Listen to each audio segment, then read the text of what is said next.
did you make that transition from a sales commercial role into a CEO role? What difference did you find? The buck stops with you. Yes. So you've got to figure out, there's nobody to go to and ask what the strategy should be, what your recommendations are. You've got to figure it all out. If you could give your younger self some advice on managing teams, what would it be?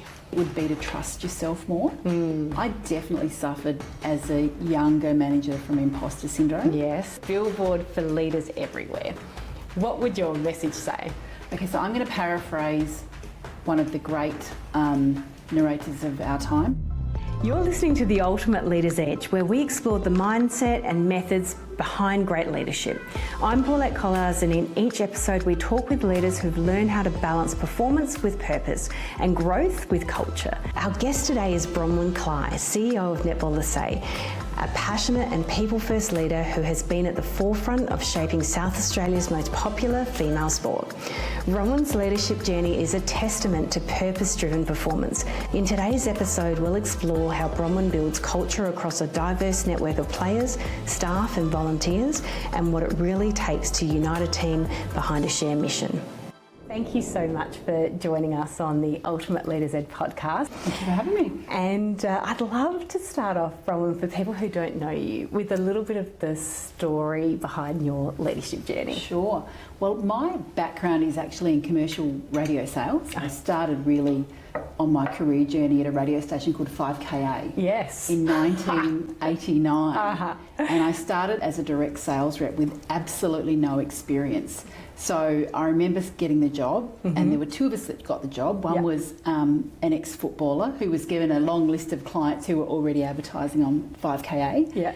And I was given a list of shoe shops and boutiques to call, and which we had no intention of advertising on 5KA. Yeah. And I remember having to go into the storeroom because I was just so intimidated by the other salespeople there, and just, I just had to do the work, just had to cold call. Hi, it's Bronwyn from 5KA. Yeah. Advertising. So I just used to have to sit amongst the icy cold cans of Coke and chips to kind of make all these cold calls to kind of build up my numbers. So that's how I started in radio sales, and then I went on to be a sales manager at Triple M in Adelaide. I then went on to work as a sales manager at Today FM in Sydney and Triple M in Sydney, which was just amazing. I had 8 years working in Sydney, and then I was headhunted to come back to Adelaide to start Nova. So Nova 919 were commencing in Adelaide, and I was headhunted to be sales director of 5AA and Nova 919. The only thing was that I was pregnant. So DMG knew that when they hired me, when they started talking to me, I said, look, I'm happy to talk to you about coming back to Adelaide because I'm an Adelaide girl, but I'm 7 weeks pregnant. And they didn't. They were like, we don't care. How do you want to make this work? Yeah.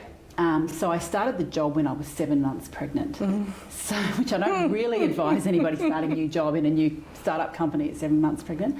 So I remember we launched Nova 919 on the Friday, and I had Kennedy on the Tuesday, and I'm still tired. Wow. From that. So that was amazing. And then I stayed in the end 21 years in commercial radio, and ended up going for a job at Saka. So Saka were looking for a GM of commercial. It was the start of the brand new Adelaide Oval, was in negotiations with Stanford and AFL and government. And football, challenging time. So that was very interesting. And I went for the interview, and I was told later on by the recruiter that I was only a wildcard candidate, actually, but because they were looking for hardcore commercial skills, I got that job. So that's, if somebody had said to Bronwyn, young Bronwyn at high school, you will one day be the manager of a national cricket team, yes, I would have thought you were. And they wouldn't have had a female there in a senior role before? No, crazy. So I got that job at Saka, and then, I found myself in charge of supply rights, sponsorship, signage, events. I was given a catering, $13 million catering business at the time. And then on top of that, the Ashes were coming. Yeah. You love small challenges. So I stepped into that, and I did that for 9 years until the CEO role of Netball SA came up. And netball is my passion. It's my passion. It's a chance to take back all the sporting and commercial skills that I'd got at Saka and bring them into my sport. And love is love. Through that time, did you have a leader that you worked for that had a big influence on you, or that maybe shaped who you were as a leader today? I have been really lucky, I have to say. I've got a few leaders that have spent a lot of time with me, and that I can still go to the mountain for wisdom. I'm thinking of the CEO, when we got to SACA, was a man named John Harnden, and he's the CEO currently of the Melbourne Trust, Olympic Park and Melbourne Trust, and he was a man who I think could see 10 years into the future. Vision. He had the vision. Clarity. He was the one that was down negotiating SACA's rights in the new Adelaide Oval, but he could zoom in like a hawk on a piece of detail, and that was extraordinary, because normally leaders are either visionary, they're in the future, or they're micromanaging and they're in the current. This John has both, and he had high standards. You know, he held us all accountable. I can remember some days, you know, we'd be getting ready for the Ashes and we were terribly busy and we were working long hours, and then you know, he would call me up and say, Bronwyn, I'm downstairs. Can you come down here? And so I'd come down and he'd take me for a walk around the oval and he'd say, garbage, piles of crates. Right. You know, picked up on. Are you happy with that, Bronwyn? That's the detail. No, John, I'm not happy with that. Let me get this stuff. So he really did a good job, I think, of holding us accountable. It's the little things sometimes, isn't it? I used to have a manager who used to walk the floor and say good morning to everyone every single morning, and would remember their names, and you kind of, you know, they're the things that sit with you, I think, don't they? It showed me to pay attention to the little things, that they matter. I can remember one day being quite overwhelmed. I think the Foo Fighters were coming to Adelaide, and I had to get the contract done, and I was not sure how promoter contracts worked, and I was overwhelmed. And I can remember he came in and he said to me, Bronwyn, you just have to apply your mind and get things done. And now I still think to myself, Bronwyn, apply your mind and get things done. You know, get it done. So I think John had a big influence and a big impact on my career. I liked the high standards and I liked the accountability that he brought. How did you make that transition from a sales commercial role into a CEO role? What difference did you find in that transition? A lot, really. I think I remember starting at Netball SA and the chair of the board met me. So he came in to meet me and he walked me around and introduced me to the staff. And then there's the moment that he leaves and you're sitting in your office all alone going, oh, well, now I'm the CEO, what should I do?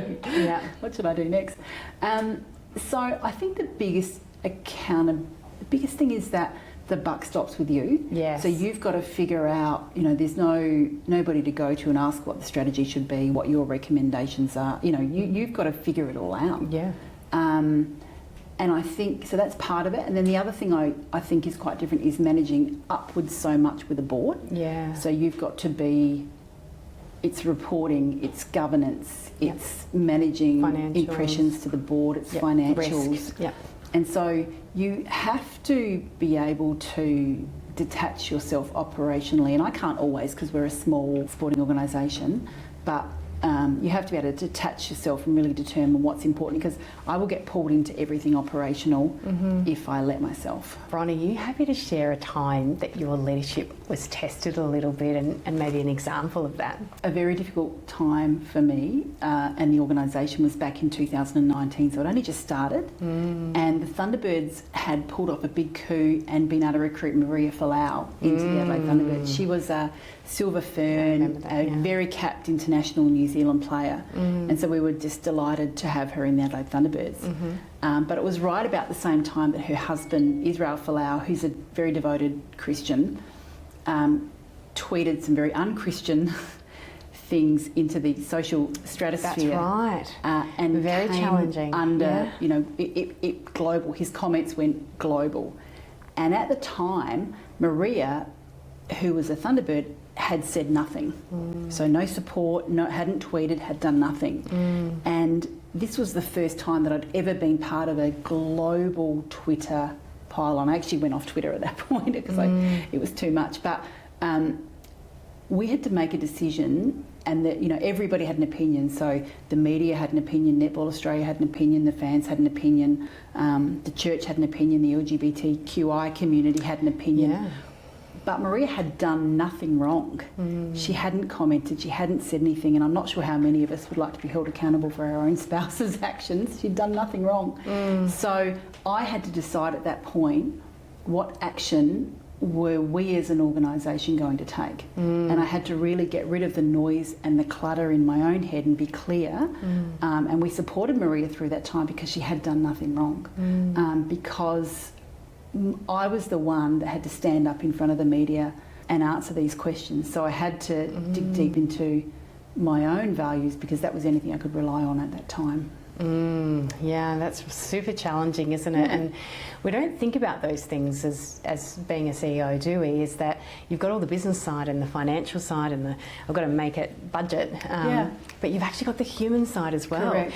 And, you know, at the end of the day, you've got that test, and I have this test because, you know, decisions are so grey at the moment, it's so hard to know. I kind of go with the final test is, can I look at myself in the mirror of a night and go to bed? And that's ultimately the bit you have to go, and in your case it's following those values and making sure that they're consistent. So yeah, great example to share. A pivotal leadership challenge you've faced, or how that has impacted how you lead today, are you happy to share? Because leadership is tough. I think it's at the moment the toughest job in the world. You have to choose to be a people leader right now. Can you share maybe something that has been a pivotal leadership challenge for you? Well, I think anybody who's still a leader today that managed through COVID, I was going to say, and a sporting team, would have to say COVID. Yeah. And I like to say that I'll be a lot better prepared for my next global pandemic. Yes. Because this one caught me a bit short. Yeah, I think it caught everyone. Yeah. Caught everybody short, right? And it broke at the start of the year. So for netball, it broke at the start of 2020. So for netball, we're a community-funded sport. We're a grassroots-funded sport. So the bit of the sport that makes the money, i.e. the community, that stopped. So community sport stopped for 2 years. My goodness. And the bit that spends the money, high performance, our Thunderbirds, went into a hub in Queensland for 2 years. So right off the bat, we had no fees coming in. My goodness. To support our operations. So we ended up being bailed out by the government. So, you know, without the government support during that time, there might have been no Netball SA. Yeah. So you sort of had the financials going on the one hand. Yeah. And then you had the staff. You know, we had to immediately stand down all of the staff. And I couldn't say when they would be stood up again. Yeah, there was no information. Yeah. And I can remember, you know, having Zoom calls, and we were all trying our best to do, you know, trivia online and things that engage but I just couldn't provide any answers. Yeah. And it was just terrible as a leader to be running these gloomy Zoom calls. People just look like they're in prison, you know, at home on the grid, you know. Yeah. Glum, particularly people who are used to being in the limelight. They're used to being in front of people, out, you know. And the rules kept changing. So masks, no masks, 55%, 75% checkerboard seating. Have to be vaccinated. In, out, vaccinated. So whenever you thought you had a handle on the rules, the rules changed. And as a peak body, we had members coming to us saying, can we do X, Y, Z? And that was really the time that I realised actually none of us know what we're doing. We are all going through this at the same time, and we are all making it up. And we just have to do the best we can with our people and our finances until we can get through it. And Netball SA has come out stronger for it. Yes. But in terms of leading through it, gee, it was tough. Yeah. And I think sometimes it's that vulnerability, that honesty, like we don't have the answers, but we're going to tell you as much as we can when we know it, and that's probably all we can do, and that we're in it together sometimes, isn't it? And I think that's something that team sport tells us a little bit, is it really showcases the impact of a team and operating together when we're all in the same, going in the same direction. And in this instance, we just didn't have one, and so you know it's just so difficult to be able to pull through, I think. Did you have a defining moment? So somewhere in your career where you felt your leadership style shift, or do you think you've been pretty consistent? And so, you know, as leaders, it's tough. One day we have to be quite, you know, autocratic. Other times we have to be consultative. We're taking account of different styles or behaviours. Did you find your style shift, or has it just kind of emerged as you've moved into more senior roles? I think both is the answer. You'd like to think that you grow and change right throughout your career. Yeah. For me, there was a shift. I had always done a bit of mentoring, and if you'd asked me back then, I would have said that I understood the difference between coaching, mentoring and championing staff. Yeah.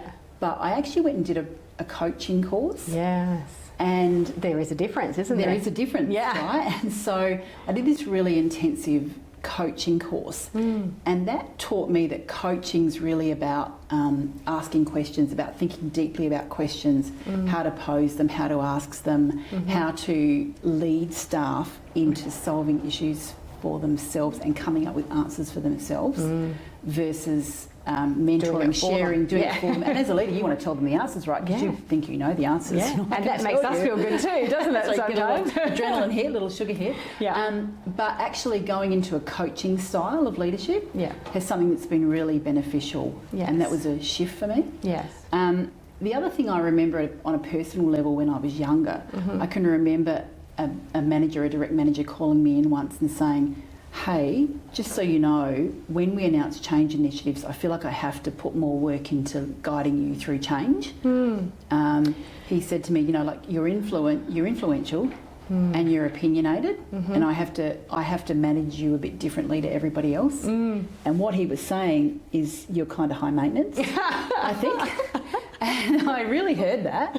I still can remember being in his office. I think that taught me the importance of not only managing down, but also managing up. What impression are you giving when you manage up? The change management piece is also important though. Like I think it's one of the biggest impacts we're seeing right now is underestimating the impact that change is having on people, isn't it? And so you do want people to ask questions around that and come back with solutions. But I think as a leader that managing change or things that could have change on staff is really probably taking a bigger emphasis, I think, in terms of how people are processing, connecting and actually enjoying their work at the moment. So a little bit of change fatigue, I think, is where people are at, but the world kind of needs that to happen on an ongoing basis. So getting that balance is tricky. It is, because that takes time. It takes time and energy as a leader. You know, when you're dealing with boards and reports and governments, and then you've got to stop down and deal with change and the people side of it. But COVID showed me how important it is. You ignore your people at your own peril. In terms of looking at things that may have worked or things that didn't work, have you got any examples or lessons when either something went really wrong or similarly something went really right, like the takeaways of what you did and what came from that? I think the hardest thing over the years that I've learned is dealing with toxic people in the business, and we all have them. Every employer, I could say to you right now, who is your toxic employer? And people would be able to answer and know who that was. So it's a really hard challenge to have to deal with on an ongoing basis.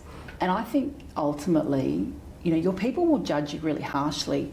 If you're an organisation and you're a CEO and you've got values that hang on the wall and you've got people that are not adhering to those values, you will never have credibility from all of the staff. So in my mind, you've got three choices. You've either got to work with people and develop them, get them on board.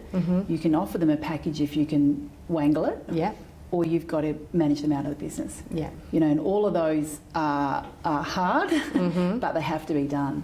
Because if you've got toxic people in your business, it will kill you. You know, and I think we've had to deal with that at a few organisations. And once you can do that, the results are amazing. You know, it's like the land of Sleeping Beauty. You know, the thorns that have grown over the land start to open up and the sun appears again and the flowers bloom and the sky is bluer. You know, the results will be staggering, but you cannot have toxic people in your business doing damage, because you will never have the culture that you want.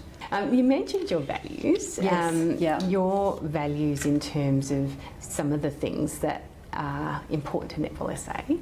What are they for your group? So what's the things that kind of gel your team together? So for us, it's about knowing your role.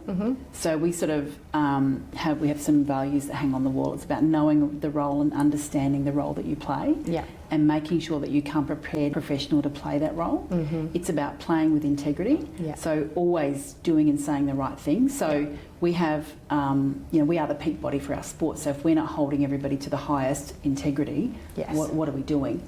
For us, it's about being customer service. You know, we are a membership organisation. So how are we ensuring that we are delivering to our members? So it's those kind of values. And I have to, as a CEO, if I'm going to hang them on the wall, I have to be able to talk to them and live them. And I think if you're not, your staff, you know, it can take 3 years to build culture, Yeah. and you can damage it. In seconds, can't you? In seconds. You're right in saying it absolutely can be a absolute killer. Your sport is one where winning is really important, and your team are focused on that win. Yes. When the team don't win, or when you're going through something difficult, what's something that you can do in your team to kind of unlock progress or lift morale? Because week by week, you're so driven by that potential win. What do you do in your organisation when they don't win, and how do you keep that level of morale up? As a sporting organisation, I try to separate out the Thunderbirds, which are our elite team, winning from the rest of the organisation. Because if there's one thing we can't do as an organisation is shoot the goals for the Adelaide Thunderbirds, right? Yeah. So I say to our team, what does a win look like for us? So for us, that's selling tickets, making sure that our partners, we're executing everything we've promised them. It's about making sure that our members get the value for money. It's about making sure that the event looks amazing. So we've got to keep getting everything right behind the scenes. And then when the team wins, that's the magic, right? Then we can amplify everything. But I would say if there's roadblocks, I will create a space, particularly for execs, to be able to talk about them. And I've gotten pretty hard on, if Mary wants to come in and talk about Joe, then I'm going to get Joe in. If there's a roadblock, we're going to talk about it. As executives, we have to be mature enough to have these conversations about what are roadblocks in the business. Don't come in and just complain, like we're going to have a chat about this. So you better be careful. We've got the same thing. No BMWs, which means no bitching, moaning or whinging. Correct. Unless they're in the room. If it's more of a motivation thing, then I think I would chunk it back down to departments. The thing I would say is that it's about going back to the strategy. It's about going back to, are people, do they have PDs to understand? Do they understand their role? Do they have a voice? Can they be heard? If there are gaps in morale and motivation, I always think you can always go to staff. All staff are not equal. There are some staff that you really trust, and I think staff have the answers. So if you're going to your staff and you're talking to them and you're asking questions and you're curious and you're listening, they will tell you. You just got to plug into it. I love that. If you could give your younger self some advice, so kind of go back in time and give yourself advice on managing teams, what would it be? For me, it would be to trust yourself more. I definitely suffered as a younger manager from imposter syndrome. Coming through the media, I worked with a lot of male-dominated industry. A lot of male-dominated industry, a lot of ex-footballers who were very confident, and I named it Big Tall Man. I worked with a lot of big tall men, so now I call it Big Tall Men Syndrome. A lot of big tall men. But of course I was suffering from imposter syndrome, and I always wanted to do another course. I need a course on this. I need a course on how to manage people. I need a course. We do that as women a lot. More learning, isn't it? We pick the one thing we don't have as opposed to, Correct. I'm not qualified. I need a course. Well, I didn't need a course. I just needed to back myself and trust myself. So I would say to younger Bronwyn now, get a mentor, get a coach, get some perspective to help guide you through that, and trust yourself that you will make the right decisions. Great advice. The mentor is really important, isn't it? Because I always think sometimes we try and work it out ourselves as opposed to going and speaking to people who have been there and done it before. And asking for help.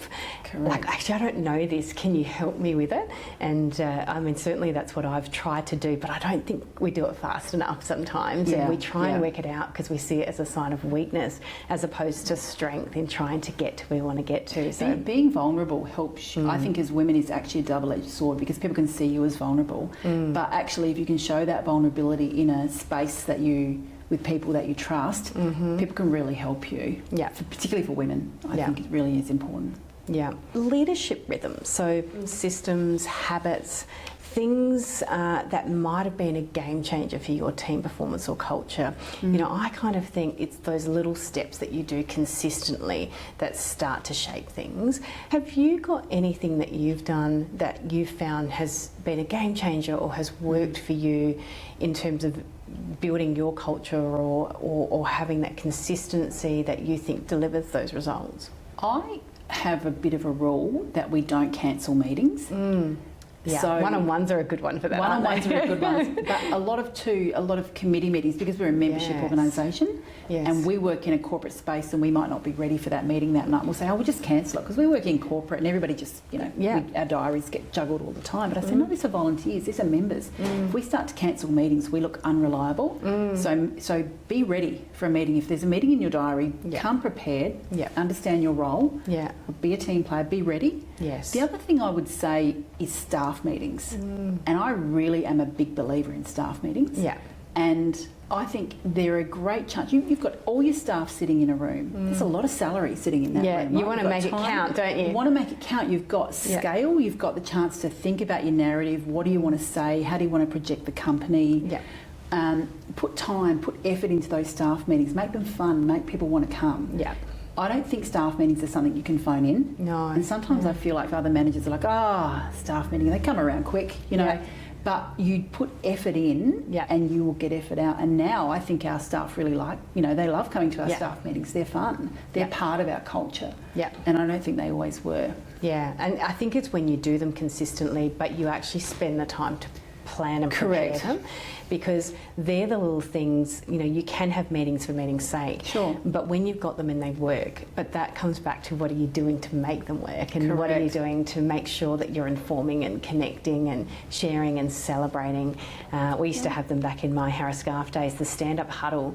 Set the energy, it set the tone. It was quick, but it was really, you noticed it if you didn't have it in terms of the energy you'd have in the room. So, with so much going on, and I say this also a bit selfishly for women, that sometimes we've got a whole bunch more going on. How do you stay grounded as a leader? Like, what's your tip to avoid burning out, and to also make sure that you're getting that balance in a role that is always in demand and people always kind of want a piece of you? I wouldn't profess to have it all right. No, me either. In terms of staying grounded, I have 2 20-year-old daughters. That will do it. We're also a membership organisation, so your clients call you, your community calls you out. From Roxby Downs to Whyalla to men to females to juniors to seniors. So I get lots of positive feedback. In fact, sometimes it can feel like an inverted org chart. Instead of like the CEO I feel like I'm at the bottom and everybody's feeding into me down the bottom. Yeah. I think for me, it's about, for me personally, you're right, the job goes 24/7, right? So it's about understanding how you work, what you need. So for someone like me, exercise is important, and I'll put a boundary around that. So I make sure that I get my exercise done. It's deliberately trying to remove yourself sometimes from operational work to focus on some of the more strategic stuff. But I'm a big believer, no one else is thinking about you like you need to be. Yeah. My chair's not lying awake at night, and she's wonderful thinking about my well-being, so I have to be. Yeah.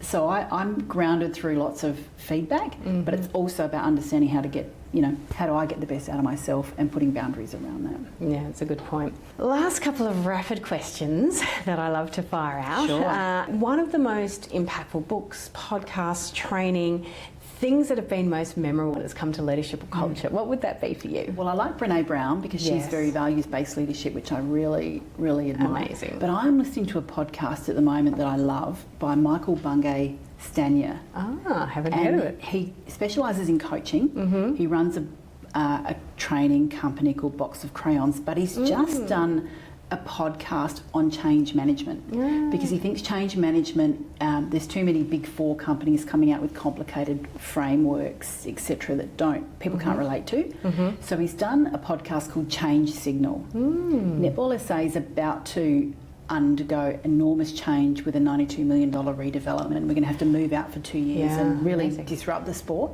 And I personally don't like change. Yeah. So I'm really trying to leaning in. Yeah. And this podcast is called Change Signal, and he talks to people from practitioners to academics on different ways of change, and I'm loving it. I love that. Yeah. Good. Well, I'll have to start following it because I think it's something that as a leader we all need to get a little bit better at that. It's really going to help us on our journey. If a leader listening today wants to improve team culture, what's a small first step that they could take? I think first of all, you've got to define your culture. So assuming that your culture is defined and that you know your target state.